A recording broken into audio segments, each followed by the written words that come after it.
নমস্কার, ঘড়ির কাঁটায় ঠিক রাত ৮টা, ঠোঁট কাটা হাজিরা আপনার সামনে। আমি পিউ আপনার সামনে। ঠোঁট কাটার কড়া কড়া কিছু কথা শুনতে আপনি তৈরি তো? ঠোঁট কাটার রং চড়িয়ে নয়, কারোর পক্ষ নিয়ে নয়, যা সত্যি সেটাই বলে। যেমন আজকের সত্যি, দুর্গাপুজোর ঢাকে কাঠি পড়ে গেল। বিশ্বাস হচ্ছে না? শুনে নিন। আজকে থেকে পুজো শুরু হয়ে গেল, ঢাকের বাদ্যি শুরু হয়ে গেল, টাক ডুমাডুম টাক ডুমাডুম টাক ডুমাডুম ডুম, মা দুর্গা ঘরে এসেছে তাই তো এত ধুম। কিন্তু ঠোঁট কাটার প্রশ্ন, পুজোর মাসখানেক আগে পুজো শুরু হলো কেন?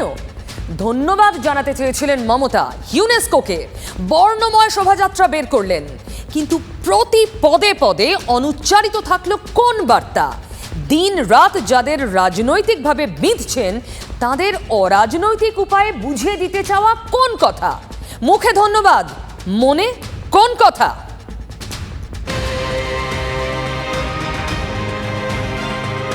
কখনো গনগনে রোদ, কখনো ঝমঝমে বৃষ্টি, পরোয়া নেই, রাজপথে নামলেন তিনি, মমতা বন্দ্যোপাধ্যায়। পুজোর সূচনা করলেন ১ মাস আগেই। সঙ্গে দলের নেতারা, কর্মীরা, পা মেলালেন পুজো কমিটির সদস্যরাও। বেশ কিছুক্ষণের জন্য রঙিন হয়ে থাকলো প্রাণের শহর, হয়ে উঠল পুজোর শহর।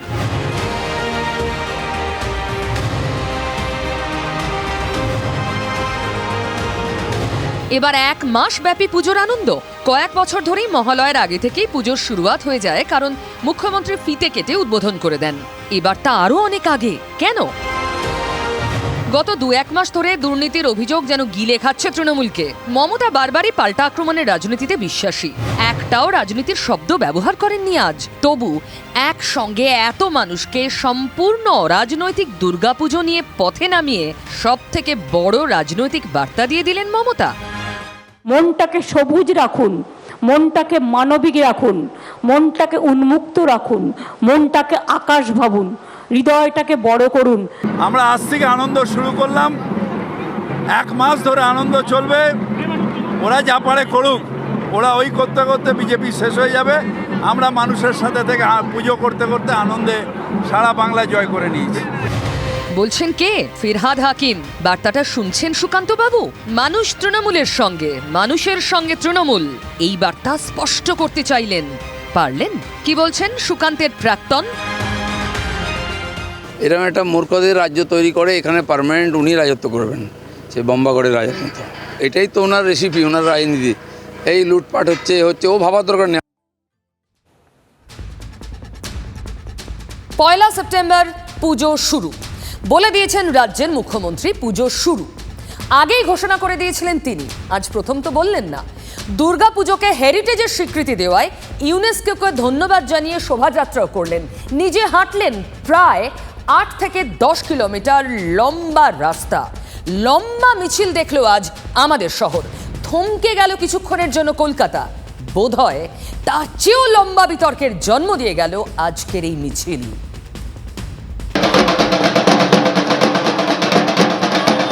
আজকে থেকে পুজো শুরু হয়ে গেল, আনন্দের মধ্যে দিয়ে পুজো শুরু হয়ে গেল। সরকারি ছুটি দিয়ে, স্কুলগুলোকে দিয়ে, সার্কুলার দিয়ে, কর্পোরেশনকে দিয়ে সবাইকে জড়ো করতে হবে, কারণ ইস্যুটাকে পাল্টাতে হবে। দুর্নীতির পঙ্কিলতায় আকণ্ঠ নিমজ্জিত একটা সরকার মানুষের দৃষ্টিকে দূরে সরিয়ে দেওয়ার জন্য একটা ব্যর্থ প্রচেষ্টা। টাক ডুমাডুম টাক ডুমাডুম টাক ডুমাডুম ডুম, মা দুর্গা ঘরে এসেছে তাই তো এত ধুম। তার ওই কয়লা পাচার, গরু পাচার, সোনা পাচার, দুর্নীতি, শিক্ষক নিয়োগের দুর্নীতি, সরকারি দুর্নীতি, প্রত্যেক পুরো চেহারাটা মলিন হয়ে যাচ্ছে। সেখানে তিনি দুর্গাপুজোর আলোটাকে ১ মাস আগে অ্যাডভান্স করে তার চেহারা ফেলতে চাইছেন। আনন্দ ফুর্তির যতদিন চলে ততদিন চলুক, দাঁত দেনা করে, তারপরে যা হবে হবে। যে যেমন করে পারুন আনন্দ করুন, মনটাকে খুশি রাখুন, মনটাকে ভালো রাখুন। কিন্তু এই যে আড়ম্বর, এই যে বৈভব, কিসের জন্য এটা? কার জন্য? কার স্বার্থে? সংকীর্ণ রাজনৈতিক স্বার্থে। এটা দুর্গা ঠাকুরের জন্য নয়। মনটাকে মানবিক রাখুন, মনটাকে উন্মুক্ত রাখুন, মনটাকে আকাশ ভাবুন। যে তালিকায় অন্তর্ভুক্তির জন্য রাজ্য সরকারের বিন্দুমাত্র কোনো সহযোগিতা নেই, কোনো যোগদান নেই, কোনো কৃতিত্ব নেই, যে কৃতিত্ব যদি কেউ একটু দাবি করে থাকতে পারতেন তিনি তপতি গুহ ঠাকুরদা। আরে এসব রত্ন বিভূষণ যা দেন তো তপতি গুণার দেওয়া উচিত ছিল, যে কাজটা করেছে।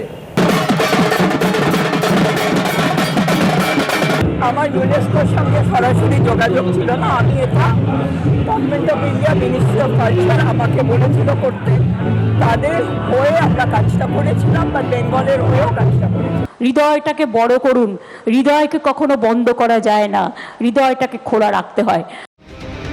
সত্যি কি দুর্নীতি নিয়ে হইচই ঢাকতেই মিছিলের পরিকল্পনা? সত্যি কি এত বড় দুর্নীতির অভিযোগ আড়াল করা যায়? সময় বলবে। আর এই মুহূর্তে দিদি মানে মমতা বন্দ্যোপাধ্যায়, যাকে সব থেকে বড় সাহায্যকারী মনে করেন, সেই অনুব্রত তিনিও তো দুর্নীতির দায়ে জেলে এখনো। কখনো গরুচোর স্লোগান শুনতে হচ্ছে তাকে, কখনো জুতো দেখাচ্ছেন কেউ আবার ব্যস্ত কেষ্টর গোঁফ সাদা হয়ে যাচ্ছে বলে। কেষ্টর কিন্তু মুড অফ হচ্ছে না এসবে, হয়তো ভাবছেন নেত্রী তার পাশে আছেন, আবার পুরনো দিন ফিরে পাবেন, কিংবা ভাবছেন অন্য কিছু। ভোট আসছে, পঞ্চায়েত ভোট, মেজাজ তাই আরও চাঙ্গা হচ্ছে কেষ্টর। মনের ভিতরে কি চড়াম বাজছে? কোন ভরসায়? দাদা দলীয় কর্মীদের কি বলবেন? দাদা দিদিকে কিছু বলবেন? কনফিডেন্ট কেষ্ট, পঞ্চায়েত ভোট ব্যাপক হবে। কেষ্টর এই মন্তব্যের জন্ম পঞ্চায়েতের ভোটের আগে। সেটা ছিল 2013-র পঞ্চায়েত ভোট। রাতারাতি তৃণমূলের নেতাকর্মীদের মধ্যে জনপ্রিয় হয়ে গেলেন অনুব্রত মণ্ডল। 2018-র পঞ্চায়েত ভোটে আর এক নজির। তুমি যদি মাস্তান হও আমি ডন, বাড়ি থেকে বেরোতে দেবো না, বেরিয়ে কেন ভেঙে দেবো, পারলে কিছু করে নেবেন, সাবধান। সেবার রাজ্যে 34% আসন বিনা প্রতিদ্বন্দ্বিতায় জিতে যায় তৃণমূল। কেষ্টর বীরভূম জেলা পরিষদের 42 আসনের 42টিতেই জেতে বিনা ভোটে। 19 পঞ্চায়েত সমিতি আর 167-র মধ্যে 164 পঞ্চায়েত গিয়েছিল তৃণমূলের দখলে। ভয়ঙ্কর খেলা হবে, এই মাটিতেই খেলা হবে। একের পর এক ভোট হয়েছে আর জন্ম নিয়েছে কেষ্টর মুখের নানা কথা। চড়াম গুড় বাতাসা নকুল দানা। খুব ফ্যান্টাস্টিক খেলা হলো, একতরফা খেলা হয়ে গেল। কেষ্ট এখন জেলে।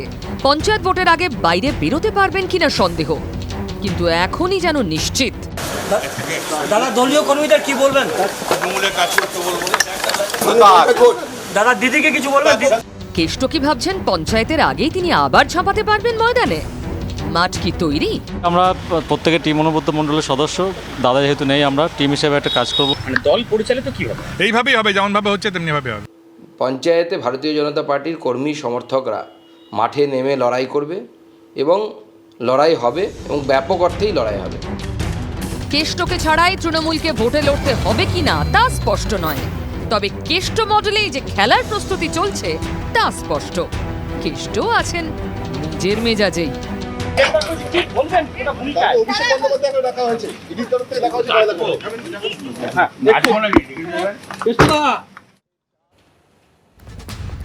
নাম্বার 9, 9 নম্বর তাড়া করে বেড়াচ্ছে কেষ্টকে। যতবার কেষ্ট বাইরে ততবার মুখে 9-এর নাম। TV9 বাংলা বুমে আমাদের নামটি দেখলেই হলো, প্রশ্ন করলে তো কথাই নেই, যেন তেলে বেগুনে জ্বলে ওঠেন অনুব্রত মণ্ডল। সেই মেজাজ আসলে বদ মেজাজ, এদিনও তার অন্যথা হলো না। এক দুবার নয়, বারবার TV9 যেন দুচক্ষের বিষ। গ্রেফতারের পর থেকে এটাই দেখাতে ব্যস্ত অনুব্রত মণ্ডল। গরু পাচার কাণ্ডে তার হাতে হাত করা, তিনি বন্দী, প্রশ্নের মুখে তিনি, কিন্তু আক্রমণ TV9-কে। আজ আবার একটি বিস্ফোরণ মামলায় তলব করা হয়েছিল কেষ্টকে। সংশোধনাগার থেকে সকাল সকাল বেরোলেনও। তারপরেই তাকে আমরা প্রশ্ন করলাম, ব্যাস ক্ষোভের বিস্ফোরণ।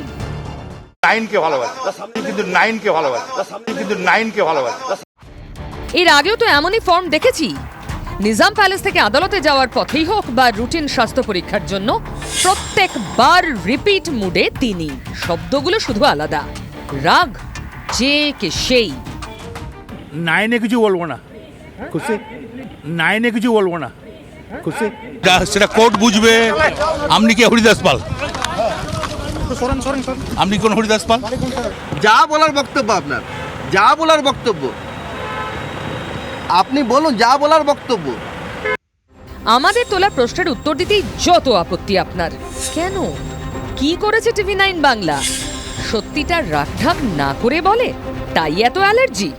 ভালোবাসা যাদের প্রতি ছিল তাদের বাড়িতে তো এখন সিবিআই আর ইডি যাচ্ছে। অতএব টিভি9কে যদি ভালোবাসে তখন টিভি9-এর বাড়িতে আবার যদি সিবিআই ইডি যায় তখন টিভি9-এরই মুশকিল হয়ে যাবে। এর আগে তো টিভি9 বাংলার বুম ধাক্কা মেরে সরিয়েছেন আপনি। চোখে মুখে উগ্রতা, সর্বাঙ্গে রাগ। আমাদের প্রশ্ন, কেন গায়ে জ্বালা ধরাচ্ছে কেষ্টবাবু? আমরা তো সত্যিটাই বের করে আনতে চাই, আর কিচ্ছু না।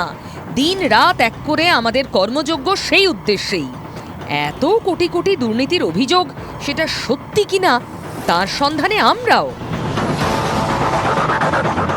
আর আমি তো ঠোঁট কাটা, মানুষের কথা তো বলবই।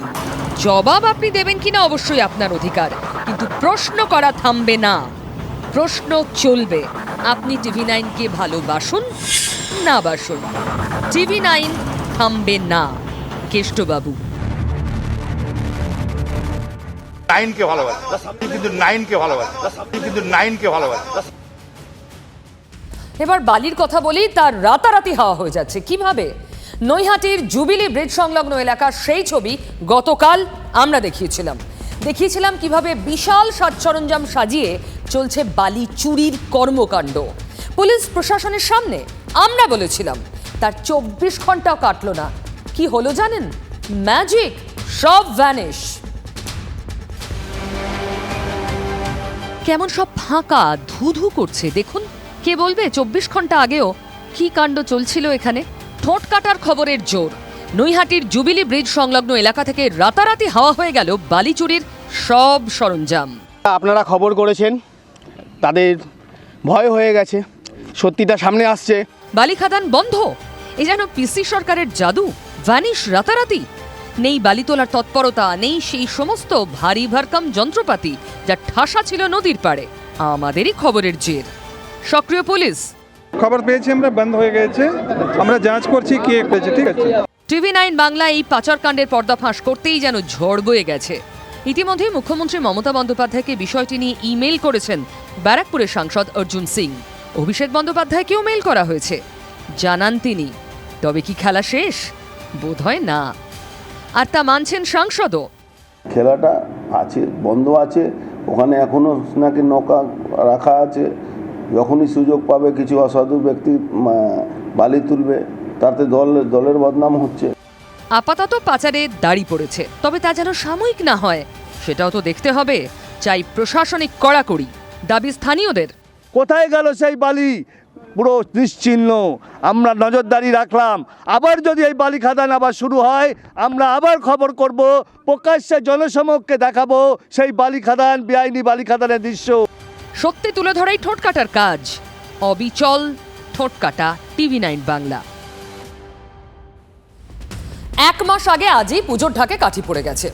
ইউনেস্কোর স্বীকৃতিতে কলকাতায় শোভাযাত্রা হলো, একটা ফেস্টিভ মুড। ধন্যবাদ জানানো হলো। জোড়াসাঁকো থেকে সপারিষদ রাজপথে হাঁটলেন মমতা বন্দ্যোপাধ্যায়। রেড রোডের সম্মাননায় বাংলায় শারদ সূচনা হলো। মঞ্চে সৌরভ, ইউনেস্কোর প্রতিনিধিরাও থাকলেন। কিন্তু একদিকে যখন উৎসব, আর একদিকে এই শহরেরই রাজপথে তখন বিক্ষোভের আগুন, নিয়োগ বিক্ষোভ।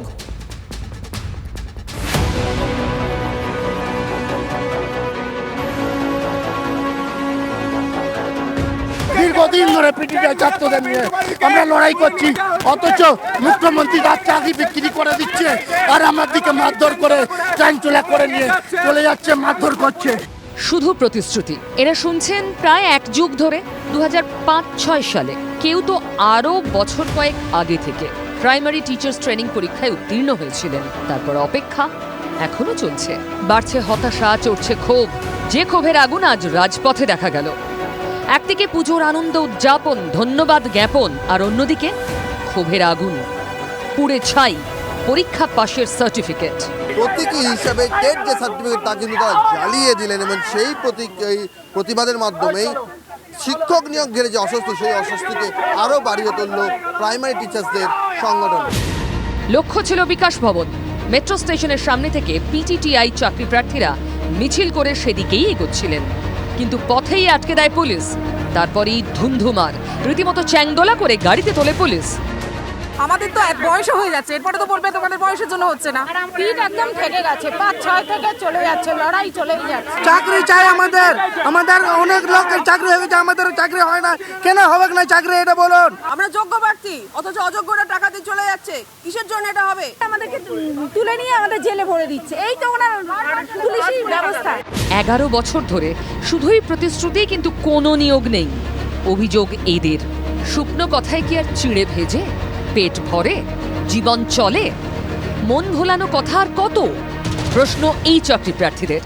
একটা নিয়োগ দিচ্ছে না, 17 জন পিডিটিআই ছাত্র আত্মহত্যা করেছে, আর কত পিডিটিআই ছাত্র আত্মহত্যা করলে এই মুখ্যমন্ত্রী নিয়োগ দেবে, এই বাদ্য বসু নিয়োগ দেবে? পুজো শুরুর 1 মাস আগেই উৎসবের ঢাকে কাঠি পড়েছে এবার, কিন্তু সেই রং কি ফিকে হয়ে যাচ্ছে না এদের চোখের জলে? Bureau report, TV9 Bangla. চাকরি দেওয়ার নামে টাকা নিয়েছেন, কিন্তু চাকরি দেননি। সামনে পেয়েই মনের সুখ মানে মারধর করে, টেনে হিঁচড়ে, দড়ি বেঁধে টেনে নিয়ে গেলেন প্রতারিতরা।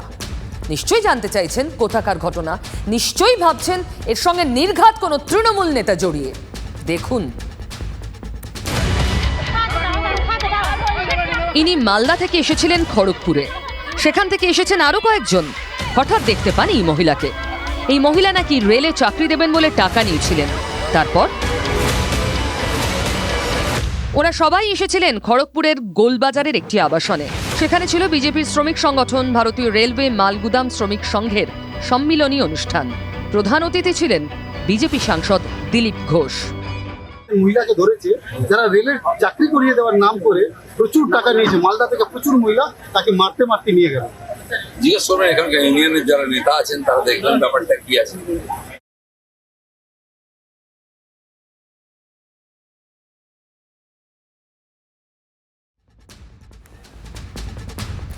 এবার রাজ্য রাজনীতি যখন তোলপাড়, যখন দুর্নীতি আর পুজো মিলেমিশে একাকার, মুখোমুখি দাঁড়িয়ে, তখন একটু জাতীয় রাজনীতির খবরও দিই আপনাদের। স্বচ্ছ ভোটের জন্য চাই ভোটার কার্ড, সেই 1993 সালে দাবি তুলেছিলেন মমতা বন্দ্যোপাধ্যায়। মমতা তখন কংগ্রেসে। সেই দাবিতে আন্দোলনের হাত ধরেই 21শে জুলাই 2022 সালে কংগ্রেসও বোধহয় কোনো মমতাকে খুঁজছে কংগ্রেস সভাপতি ভোটের জন্য। 17 অক্টোবর নতুন সভাপতি নির্বাচন, কিন্তু এখনো ভোটার লিস্টই নেই। দল ছড়া চিঠিতে গোলাম নবী আজাদ অবশ্য বলেই দিয়েছেন, সভাপতি নির্বাচন আসলে প্রহসন। শেষবার কংগ্রেসের মুখিয়া কে হবেন তা নিয়ে লড়াই হয়েছিল 2000 সালে। সোনিয়ার বিরুদ্ধে লড়েছিলেন বর্তমান বিজেপি নেতা জিতেন প্রসাদের বাবা জিতেন্দ্র প্রসাদ। সেবারও জলঘোলা হয়েছিল ভোটার লিস্ট নিয়ে, এবারও তাই। কংগ্রেস ওয়ার্কিং কমিটির বৈঠকে ভোটার তালিকা প্রকাশের দাবি জানান বিদ্রোহী কংগ্রেস শিবিরের নেতা আনন্দ শর্মা। এবার প্রশ্ন তুললেন বিদ্রোহী G23 শিবিরের আর এক নেতা মনীষ তিওয়ারি। কংগ্রেস সভাপতি ভোটের দায়িত্বে থাকা মধুসূদন মিস্ত্রির উদ্দেশ্যে মনীষের টুইট। কংগ্রেসের ওয়েবসাইটে ভোটার তালিকা না থাকলে স্বচ্ছ নির্বাচন হবে কি করে? যিনি সভাপতি নির্বাচনে প্রতিদ্বন্দ্বিতা করবেন তাকে তো আগে জানতে হবে যে ভোটারদের তালিকায় কারা রয়েছেন। ক্লাবের নির্বাচনেও তো এরকম হয় না। তাকে সমর্থন করেছেন পি চিদম্বরমের ছেলে লোকসভা সদস্য কার্তি চিদম্বরমও। দেখে শুনে মনে হচ্ছে এবার ভোট হলেও হতে পারে। প্রার্থী হতে পারেন শশী থারুর, মনীষ তিওয়ারি, সন্দীপ দীক্ষিতের মধ্যে একজন। সূত্রের খবর, গান্ধী পরিবার চাইছে অশোক গেহলটকে প্রার্থী করতে, তবে তিনি নাকি নারাজ। উঠছে মল্লিকার্জুন খার্গের নাম। গান্ধী পরিবার চাইছে তাদের বাইরে কেউ প্রার্থী হন, তবে রাহুলকে সভাপতি করার চেষ্টা চলছেই। अभी भी हम लोग इस बात की आशा करते हैं, उम्मीद करते हैं, बल्कि विश्वास करते हैं कि राहुल जी तमाम कांग्रेस जनों की भावनाओं का सम्मान करते हुए, आदर करते हुए वो इस पद को स्वीकार करेंगे। গান্ধী পরিবার চাইছে তাদের পরিবারের বাইরের কাউকে কংগ্রেসের সভাপতি করতে। তাতে কি পরিবারতন্ত্রের দাগটা উঠবে? লাগাম তো থাকবে সেই গান্ধী পরিবারের হাতেই। গান্ধী পরিবার ছাড়া কংগ্রেস ভাবতেই পারবেন না খাড়গে, গেহলট, দিগ্বিজয়, তারিক, অধীর চৌধুরীরা। এও সম্ভব? ভারত আর চীন হাতে হাত একই সঙ্গে। গালওয়ান পর্ব ভুলে গেল ভারত? কি হচ্ছে আসলে? ভারত এবং চীন দুই দেশ এখন ব্যস্ত সপ্তাহব্যাপী সামরিক মহড়ায়, তাও আবার রাশিয়ার মাটিতে। সত্যি এ নিয়ে কোনো সন্দেহ নেই যেটা ব্যতিক্রমী ঘটনা, কিন্তু হঠাৎ কেনই ব্যতিক্রম দেখুন। এত সহজ নয় এই অঙ্ক। কূটনীতির খেলা সবই। রাশিয়ার মাটিতে সপ্তাহব্যাপী যৌথ সামরিক মহড়া শুরু হয়ে গিয়েছে। এতে চীন, ভারত, বেলারুশ, তাজিকিস্তান সহ অন্যান্য দেশের বাহিনীও হাজির। তবে বাকিদের আগে নজর আটকে যাচ্ছে প্রথম দুটো নামেই, ভারত চীন। প্রতিবেশী, যুযুধান, দুদেশের সংঘাত বারবার শিরোনামে। তবু এবার ক্রেমলিনের ডাকে সাড়া দিয়ে সেখানে পৌঁছেছে দুপক্ষই। ইতিহাস বলছে 2019 সাল পর্যন্ত ভারত এবং চীনের সেনাবাহিনী যৌথ মহড়া চালিয়েছে। 2020 সালের মে মাসে গালওয়ান উপত্যকায় সংঘর্ষের পর উত্তেজনা চরমে পৌঁছয়। ভারত চীন দ্বিপাক্ষিক সম্পর্কে ব্যাপক অবনতি ঘটে। লাদাখ সীমান্তে চীনের নাক গলানো সমস্যা বাড়িয়েছে। বারবার ভারতের মাটি জবরদখলের চেষ্টা চীনের, তবে ভারতীয় ফৌজ রুখে দিয়েছে সেই অপচেষ্টা। এই পরিস্থিতিতে দুই দেশের যৌথ সামরিক মহড়া দীর্ঘদিন বন্ধই ছিল। সম্প্রতি হিমাচলের প্রকৃত নিয়ন্ত্রণ রেখার কাছে ভারত ও আমেরিকার বাহিনী যৌথ মহড়া চালায়। তা নিয়ে আপত্তি তুলেছিল চীন।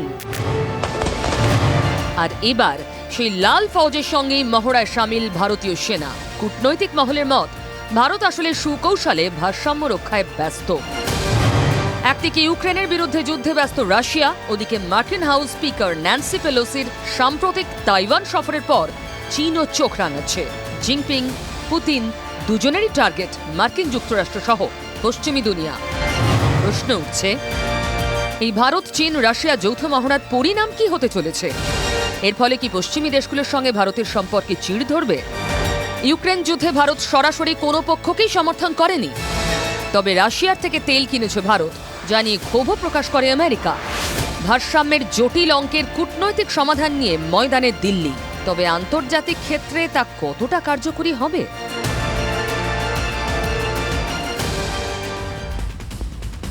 আজ বলছি বাই, কিন্তু আবার ফিরবো আগামীকাল রাত 8টায়। সঙ্গে থাকুন TV9 বাংলা।